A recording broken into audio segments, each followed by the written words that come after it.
Magandang gabi mga kapatid. Ako'y nagagalak na makasama kayo sa ating espesyal na video na ito. Ako'y naniniwala na ang bawat isa sa atin ay may natatanging layunin at misyong ibinigay sa atin ng ating Diyos. Sa mga gabing katulad nito, tayo ay nagtitipon upang magdasal, magmuni-muni at magtulungan sa ating mga espiritual na paglalakbay. Ngayong gabi, ating susuriin ang isang napakahalagang tema, malakas na panalangin sa gabi, magkaroon ng masaganang buhay sa 2025. Alam natin na ang bawat panalangin ay may kapangyarihan at ang ating mga intensyon ay may kakayahang baguhin ang ating mga buhay. Kaya't samahan ninyo ako sa pagninilay-nilay sa mga bagay na ating nais ipagdasal para sa ating mga sarili at sa ating mga mahal sa buhay. Bilang mga alagad ng pananampalataya, may mga pagkakataon na tayo ay nahaharap sa mga pagsubok at hamon sa ating buhay. Ngunit sa kabila ng lahat ng ito, ang ating pananampalataya at ang ating mga panalangin ay nagbibigay sa atin ng lakas at pag-asa. Sa ating pagninilay ngayong gabi, tatalakayin natin kung paano natin maipapahayag ang ating mga pangarap at hangarin sa pamamagitan ng makapangyarihang panalangin. Sa ating pagpasok sa bagong taon, ang 2025, nandito tayo upang magtakda ng mga layunin at pangarap na nais nating makamit. Anuman ang ating mga pinagdaraanan, lahat tayo ay may kakayahang lumikha ng mas maliwanag na kinabukasan. Ang ating mga panalangin ay hindi lamang para sa ating sarili, kundi para sa ating pamilya, mga kaibigan at sa ating komunidad. Sa bawat hinanakit at pag-asa, tayo ay nagdadala ng liwanag sa ating mga puso. Isipin ninyo ang mga bagay na nais ninyong ipagdasal ngayong gabi. Ano ang mga pangarap ninyo para sa inyong sarili? Ano ang mga bagay na nais ninyong makamit sa susunod na taon? Ang mga tanong na ito ay mahalaga at nararapat nating pagtuunan ng pansin. Habang tayo ay nagkakaroon ng pagkakaisa sa ating mga panalangin, ang ating mga hangarin ay nagiging mas makapangyarihan. Ngayon, hinihimok ko kayong magkomento sa ibaba. Ibahagi ang inyong mga pananaw at mga layunin para sa 2025. Anong mga pagbabago ang nais ninyong makita sa inyong buhay? Ano yung mga panalangin ang nais ninyong ipahayag sa ating Diyos? Ang inyong mga kwento ay mahalaga at maaaring magsilbing inspirasyon sa iba. At kung hindi pa kayo nakasubscribe sa aming channel, hinihimok ko kayong mag-subscribe. Sa bawat video na aming ilalabas, sama-sama tayong lalago sa ating pananampalataya at pag-unawa sa mga salita ng Diyos. Sa ganitong paraan, mas marami pa tayong matutunan at maibabahagi sa isa't isa. Bago tayo magsimula sa ating makapangyarihang panalangin, nais kong ipaalala sa inyo na ang ating mga puso ay dapat na puno ng pasasalamat. Sa bawat araw ng ating buhay, may mga biyayang dumarating at dapat nating ipagpasalamat ang mga ito. Sa mga panahong tayo ay nahihirapan, ang pasasalamat ay nagdadala ng kapayapaan at pag-asa. Kaya't habang tayo ay nagdarasal, isama natin ang mga bagay na ating ipagpapasalamat. Huwag kalimutan na ang ating mga panalangin ay may kapangyarihan. Sa bawat salita, sa bawat damdamin na ating ibinubuhos, tayo ay lumalapit sa ating Diyos na may pagmamahal at malasakit sa atin. Ngayon, handa na ba kayo? Tayo ay sama-samang manalangin at humiling ng masaganang buhay sa darating na taon. Sa ating paglalakbay na ito, magkaisa tayo at yakapin ang kapangyarihan ng sama-samang panalangin. Sa ating pagninilay-nilay sa Salmo 46, makikita natin ang isang makapangyarihang mensahe na nagbibigay diin sa tiwala at kapayapaan sa Diyos. Sa mga oras ng dilim at pagsubok, ang kanyang presensya ang nagsisilbing ating lakas at kanlungan. Sa paglapit ng 2025, ang panalangin sa gabi ay nagiging isang mahalagang kasangkapan upang tayo ay makahanap ng kapanatagan at lakas sa mga hamon ng buhay. Madalas tayong nahaharap sa mga pagsubok na nagiging sanhi ng pag-aalala at takot. Sa gitna ng mga ito, ang Salmo 46 ay nagtuturo sa atin na hindi tayo nag-iisa. Ang Diyos ay laging nandyan, handang magbigay ng suporta at lakas. Ang kanyang mga salita ay nagsisilbing liwanag sa gabi, nagbibigay ng gabay sa ating mga desisyon at hakbang. Ang mga mananampalataya ay hinihimok na manalangin ng may pananampalataya. Nagsusumamo sa Diyos na tulungan tayo na makita ang kanyang mga plano para sa atin sa darating na taon. Sa bawat pagdapo ng gabi, ito ay isang pagkakataon upang tayo ay huminto, magnilay at manalangin. Ang ating mga panalangin ay hindi lamang mga salita. Sila ay mga pahayag ng ating pagtitiwala sa Diyos. Sa pagninilay sa Salmo 46, tayo ay inaanyayahan na manalig sa kanyang kapangyarihan at sa kanyang kakayahang baguhin ang ating mga sitwasyon. Sa mga oras ng takot at pangamba, ang ating panalangin ay nagiging daan upang tayo ay makatagpo ng kapayapaan na nagmumula sa Kanya. Isipin natin ang ating mga layunin para sa 2025. Ano ang nais nating makamit? Anong mga pagsubok ang nais nating malampasan? Sa pamamagitan ng panalangin sa gabi, maaari tayong humingi ng tulong at karunungan sa Diyos. Ang kanyang mga pangako ay hindi nagbabago at sa ating pagtitiwala sa Kanya, tayo ay makakakita ng mga pagbabago sa ating mga buhay. Ang panalangin ay nagiging tulay sa ating mga pangarap at sa mga biyayang nais nating matamo. Kadalasan ang mga tao ay nagiging abala sa kanilang mga buhay at nakakalimutang manalangin. Ngunit sa Salmo 46, tayo ay pinapaalalahanan na ang Diyos ang ating kanlungan. Ang kanlungan ay isang lugar ng kaligtasan at sa ating mga panalangin, tayo ay tumatawag sa Kanya na maging ating kanlungan. Sa mga oras ng kaguluhan sa ating paligid, ang ating panalangin ay nagiging isang kapangyarihang nag-uugnay sa atin sa Kanyang banal na presensya. Sa atin ding pagninilay, mahalagang isama ang pasasalamat sa ating mga panalangin. Habang tayo ay humihingi ng tulong at gabay, dapat din tayong magpasalamat sa mga biyayang natamo natin sa nakaraang taon. Ang pasasalamat ay nagiging susi upang tayo ay patuloy na makatanggap ng mga biyaya mula sa Diyos. Sa ating pag-aasahang masagana ang darating na taon, ang ating mga panalangin ay dapat na puno ng pag-asa at pananampalataya sa Kanyang kabutihan. Sa bawat gabi na tayo ay nananalangin, ito rin ay pagkakataon upang tayo ay muling mag-recharge. Ang ating espiritu ay nangangailangan ng pahinga at muling pagbuo upang tayo ay maging handa sa mga hamon ng susunod na araw. Ang Salmo 46 ay nagsisilbing paalala na sa kabila ng ating mga pagod at pag-aalala, ang Diyos ay nariyan upang tayo ay bigyan ng lakas at kapayapaan.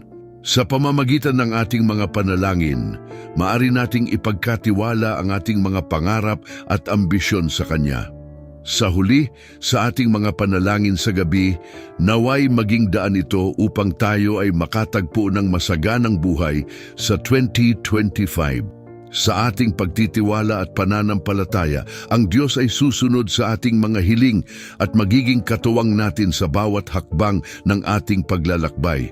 Sa paglapit ng bagong taon, sama-sama tayong manalangin, umaasa at nagtitiwala sa Kanyang mga pangako.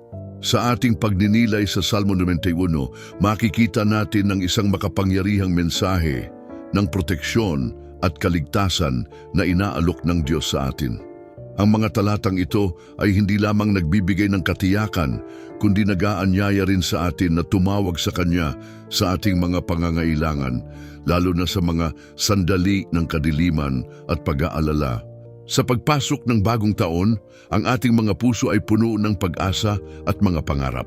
Nais nating magtagumpay sa 2025 at ang ating mga dalangin sa gabi ay maaaring maging susi sa pagpapaabot ng mga biyayang ito.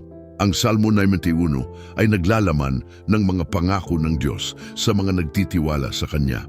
Sa gitna ng mga pagsubok at panganib, tayo ay inaalagaan at pinoprotektahan. Sapagkat Siya ay tumawag sa akin, ako'y sasagutin ko siya. ako'y sasama sa Kanya sa panahon ng kaguluhan. Salmo 91:15. Ang mga katagang ito ay nagdadala ng lakas at kapanatagan sa ating mga puso. Sa bawat salin ng ating mga panalangin, ang pagtitiwala sa Diyos ay nagbibigay ng kapayapaan sa ating mga isipan. Sa oras ng ating pagninilay sa gabi, maaari tayong lumapit sa Kanya, humingi ng Kanyang gabay at proteksyon at ipagkatiwala ang ating mga pangarap para sa masaganang buhay sa 2025. Sa bawat pagsasagawa ng makapangyarihang panalangin sa gabi, tayo ay pinapaalalahanan na ang Diyos ay ating kanlungan. Sa mga pagkakataong tayo ay nalulumbay o naguguluhan, ang Kanyang mga salita ay nagsisilbing ilaw na naggagabay sa ating landas. Siyang nagtatago sa lihim na dako ng kataas-taasan ay mananatili sa lilim ng makapangyarihan. Salmo 91:1. Ang pagnanasa na maging masagana sa susunod na taon ay nangangailangan ng ating pagtitiwala na ang Diyos ang may hawak ng ating kapalaran. Sa Kanya hindi tayo nag-iisa at ang ating mga pangarap ay nagiging mas maliwanag sa Kanyang mga kamay. Mahalaga rin ang pagkakaroon ng pananampalataya sa ating mga panalangin. Sa Salmo 91, makikita natin ang mga kondisyon ng Kanyang mga pangako, ang pagtitiwala at pananampalataya. Hindi ka matatakot sa mga takot sa gabi, ni sa mga palaso na lumilipad sa araw. Salmo 91:5. Ang ating mga pangarap para sa masaganang buhay sa 2025 ay dapat na nakaugat sa ating pagtitiwala sa Kanya. Sa bawat pagkakataon na tayo ay nananalangin, hinahamon tayo ng Diyos na ilagak ang ating tiwala sa Kanya, kahit na sa mga oras ng takot at pangamba. Habang tayo ay nagdarasal sa gabi, maaari nating isama sa ating mga dalangin ang mga aspeto ng ating buhay na nais nating mapabuti. Maaaring ito ay tungkol sa ating kalusugan, mga relasyon, trabaho o kahit sa ating spiritual na paglalakbay. Ang Salmo 91 ay nagsasaad na siya ay magbibigay ng mga anghel na magbabantay sa iyo upang ingatan ka sa lahat ng iyong mga lakad. Salmo 91:11. Isipin natin na ang mga anghel na ito ay kasama natin sa ating paglalakbay, nagbabantay at nagbibigay ng lakas sa atin habang tayo ay humahakbang patungo sa masaganang hinaharap. Sa ating mga panalangin sa gabi, maglaan tayo ng oras upang magpasalamat sa mga biyayang natamo sa nakaraang taon. Ang pasasalamat ay isang mahalagang bahagi ng ating pananampalataya. Sa pagtanaw ng ating mga natamo, nakikita natin kung paano tayo pinangalagaan ng Diyos sa kabila ng mga pagsubok. Ang ating pasasalamat ay nagiging daan upang lalo pang lumalim ang ating ugnayan sa Kanya at makilala ang Kanyang mga plano para sa ating buhay. Sa pagpasok ng 2025, maaari tayong magpakatatag sa ating mga panalangin. Isama natin sa ating mga dalangin ang mga tao sa ating paligid, ang ating pamilya at mga kaibigan. Ang ating mga panalangin ay hindi lamang para sa ating sarili, kundi para sa lahat ng may pangangailangan.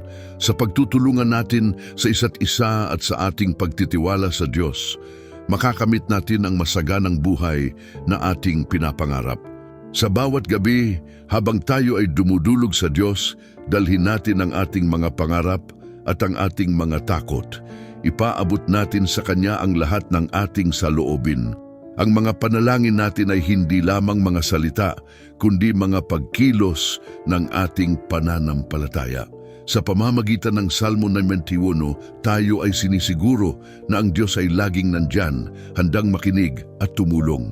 Sa pag-asa at pananampalataya, sama-sama tayong magdasal para sa isang masaganang 2025. Sa Salmo 23, makikita natin ang napakagandang larawan ng Diyos bilang ating pastol. Ang talatang ito ay nagbibigay inspirasyon at nagbibigay ng pag-asa sa mga mananampalataya, lalo na sa mga pagkakataon ng pagdududa at takot. Sa ating paglalakbay sa buhay, madalas na tayo ay nahaharap sa mga pagsubok at hamon na tila hindi natin kayang lampasan. Subalit, sa pamamagitan ng pagkilala sa Diyos bilang ating pastol, natututo tayong magtiwala at umasa sa Kanya.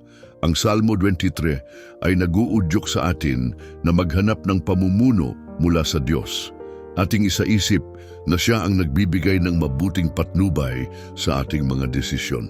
Sa bawat hakbang na ating tatahakin, mahalaga na tayo ay lumapit sa Kanya ng may pananampalataya at pag-asa. Sa mga oras ng kawalang katiyakan, ang ating pastol ay nandiyan upang gabayan tayo sa tamang landas. Ang Kanyang boses ang dapat nating pakinggan, at sa Kanyang mga salita makikita natin ang liwanag na magdadala sa atin sa masaganang kinabukasan. Isang mahalagang aspeto ng Salmo 23 ay ang mensahe ng kasiyahan. Walang anuman akong kekulangin, sabi ng talata. Ito ay nagpapahayag ng kasiguraduhan na sa kabila ng mga pagsubok, ang Diyos ay naglalaan ng lahat ng ating pangangailangan. Sa ating pagninilay, dapat tayong magpasalamat sa mga biyayang natamo natin, hindi lamang sa mga material na bagay, kundi pati na rin sa mga espiritual na kaloob. Ang pagkilala sa mga ito ay nagbubukas ng ating mga mata sa mga pagkakataon ng pagpapala sa ating paligid. Sa pagpasok ng bagong taon, tiyak na marami ang umaasam ng masaganang buhay sa 2025. Ang ating mga pangarap at hangarin ay nakasalalay sa ating kakayahan na magtiwala sa plano ng Diyos. Sa ating pagdarasal, hinihimok tayo ng Salmo 23 na humingi ng gabay at patnubay mula sa ating pastol. Maglaan tayo ng oras upang pagnilayan ang ating mga layunin at gawin ang mga ito na nakatuon sa Kanyang kalooban. Sa bawat hakbang na ating tatahakin, isaalang-alang natin ang mga salitang ito. Tunay na ang kabutihan at kaawaan ay susunod sa akin sa lahat ng araw ng aking buhay. Ang pagkakaroon ng masaganang buhay ay hindi lamang tungkol sa pisikal na yaman, kundi pati na rin sa kagalakan sa puso at kapayapaan ng isip. Ang Diyos ay nagbibigay ng kasiyahan na hindi matutumbasan ng anumang material na bagay. Sa ating pananalangin, dapat nating ipagdasal na ang ating mga puso ay maging bukas sa mga biyayang espiritual na Kanyang inilalaan. Ito ay nagbibigay diin na ang tunay na kasaganaan ay nagmumula sa ating relasyon sa Diyos at hindi lamang sa mga bagay na nakikita. Sa mga pagkakataong tayo ay nahaharap sa mga pagsubok, alalahanin natin na ang ating pastol ay nandiyan upang tayo ay alagaan. Kahit na ako'y maglakad sa gitna ng mga anino ng kamatayan, hindi ako matatakot sapagkat ikaw ay kasama ko. Ang mga salitang ito ay nagsisilbing pangako na sa gitna ng mga pagsubok, ang Diyos ay hindi tayo iiwan. Siya ay nagbibigay lakas at tapang sa ating mga puso upang harapin ang anumang hamon. Sa ating panalangin sa gabi, sikaping ilapit ang ating mga pangarap at mga pagninilay sa Diyos. Humingi tayo ng Kanyang patnubay sa bawat aspeto ng ating buhay. Ang Salmo 23 ay nagsisilbing paalala na sa bawat hakbang natin, ang Diyos ay nariyan upang tayo ay tulungan at gabayan. Sa ating pagdarasal, ipahayag natin ang ating mga hangarin para sa masaganang buhay sa 2025 at ipagkatiwala ang lahat sa Kanya. Sa mga susunod na bahagi, magkakaroon tayo ng isang makapangyarihang panalangin sa gabi na layuning humiling ng masaganang buhay sa darating na taon. Maghanda tayo upang talikuran ang mga alalahanin at yakapin ang mga pangako ng Diyos na puno ng pag-asa at liwanag. O Diyos, sa gabing ito, lumalapit kami sa iyo na may pusong puno ng pasasalamat at pagsamba. Sa paglipas ng mga araw at buwan, kami ay nagpapakumbaba sa iyong harapan, nag-aalay ng aming mga pangarap at pag-asa para sa darating na taon ng 2025. Pinagsasama-sama namin ang aming mga iniisip, mga plano at mga pangarap at iniaalay namin ang lahat ng ito sa iyong mga kamay. Naway ang aming mga hangarin ay magdala ng kaluwalhatian sa iyong ngalan. Sa kadiliman ng gabi, kami ay humihingi ng iyong liwanag upang magbigay ng gabay sa aming mga landas. Nais naming maramdaman ang iyong presensya sa aming buhay, lalo na sa mga pagkakataon ng pagsubok at hamon. Tulungan mo kaming maging matatag at mapagpasalamat sa bawat pagkakataon, sapagkat alam naming sa bawat laban, ikaw ang aming kasama at tagapagligtas. Puspusin mo kami ng lakas at tiyaga upang patuloy na mangarap at manghawa ng kabutihan sa iba. O Diyos, sa pagpasok ng bagong taon kami ay humihingi ng iyong pagpapala sa aming mga plano. Naway maging matagumpay ang aming mga layunin at ang bawat hakbang na aming tatahak ay magdulot ng pag-unlad, hindi lamang sa aming sarili, kundi pati na rin sa aming komunidad.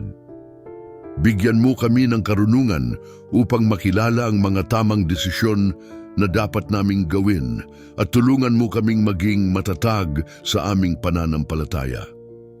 Kami ay lumalapit sa iyo, o makapangyarihang Diyos, na may pag-asa sa mga pangako na iyong ibinibigay sa amin. Naway patuloy na lumago ang aming mga puso sa pagmamahal at pagkilala sa iyo. Sa mga oras ng pagdududa, ipaalala mo sa amin ang iyong mga salita na nagbibigay ng lakas at inspirasyon. Nais naming maranasan ang iyong kabutihan at pagkabukas palad sa bawat aspeto ng aming buhay. O poon ng mga himala sa aming paglalakbay sa susunod na taon, naway ipakita mo ang mga oportunidad na maaaring magbukas sa amin. Tulungan mo kaming makilala ang mga tao na magiging bahagi ng aming pag-unlad at tagumpay. Ihandog mo ang aming mga puso upang maging bukas sa pagtanggap ng tulong at suportang mula sa iba. Naway ang aming mga relasyon ay maging mas malalim at puno ng pag-unawa upang kami ay sama-samang umunlad. Sa bawat hakbang na aming tatahakin, hinihiling namin ang iyong proteksyon. Iligtas mo kami sa mga panganib at masamang balak na maaaring humadlang sa aming mga pangarap. Naway palibutan mo kami ng mga tao na may mabuting intensyon at bigyan mo kami ng karunungan upang makilala ang mga ito. Ang aming mga puso ay puno ng pag-asa na sa 2025, kami ay magiging mas matagumpay at mas maligaya sa aming mga buhay. Sa mga pagkakataon ng pagkamalungkot at pagkabigo, itaas mo kami at bigyan ng pag-asa. Huwag mo kaming hayaan na mawalan ng pag-asa, kundi tulungan mo kaming muling bumangon at lumaban. Ang mga pagsubok ay hindi hadlang, kundi isang pagkakataon upang lumago at matuto. Sa bawat hakbang na aming tatahakin, naway magdala ito ng kaluwalhatian sa iyong ngalan. O Diyos, ang aming mga puso ay nananalangin para sa mga taong nangangailangan ng iyong tulong. Naway magbigay ka ng lakas at pag-asa sa mga nawawalan ng pag-asa. Ipagkaloob mo sa kanila ang iyong pagmamahal at pagkalinga upang sila rin ay makaranas ng iyong kabutihan. Sa aming mga simpleng gawain, naway makapaghatid kami ng liwanag sa buhay ng iba. Sa bawat gabi na kami ay natutulog, huwag mo kaming hayaang mawalan ng pananampalataya sa mga magagandang bagay na darating. Sa mga pagkakataong kami ay nag-aalala, ipaalala mo sa amin na ikaw ang aming Diyos na hindi kailanman nagkukulang. Naway ang aming pagtitiwala sa iyo ay lumago at maging matatag, upang sa bawat hamon na aming haharapin, kami ay maging matatag at puno ng pag-asa. O Diyos, patuloy kaming lumalapit sa iyo, puno ng pananabik at pag-asa para sa hinaharap. Sa paglipas ng mga araw, kami ay nakakaranas ng mga pagsubok at tagumpay, ngunit sa lahat ng ito, nananatili kaming nakatuon sa iyong mga pangako. Nais naming ipagpatuloy ang aming paglalakbay na may tapang at determinasyon, na alam na sa likod ng bawat laban ay ang iyong pagmamahal at gabay. Sa mga pagkakataong kami ay nahaharap sa mga hamon, tulungan mo kaming makita ang mga aral na nais mong iparating. Naway maging inspirasyon ang mga ito upang hindi kami mawalan ng pag-asa, kundi lalo pang magsikap at lumaban. Sa bawat pagkatalo, naway makita namin ang pagkakataon na bumangon at muling subukan.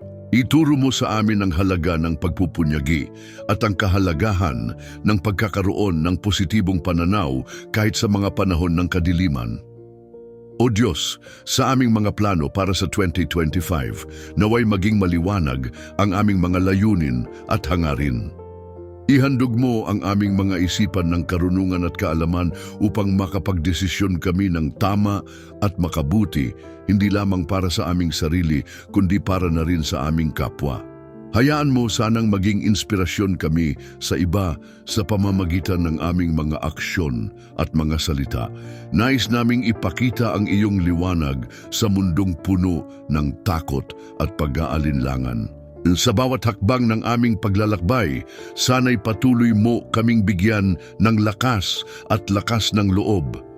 Huwag mo kaming hayaan na mawalan ng tiwala sa aming mga kakayahan, kundi tulungan mo kaming makita ang aming mga talento at kakayahan bilang mga biyaya mula sa iyo. Naway maging matatag ang aming pananampalataya sa mga oras ng pagsubok at itaas mo kami sa mga sandaling kami ay nanghihina.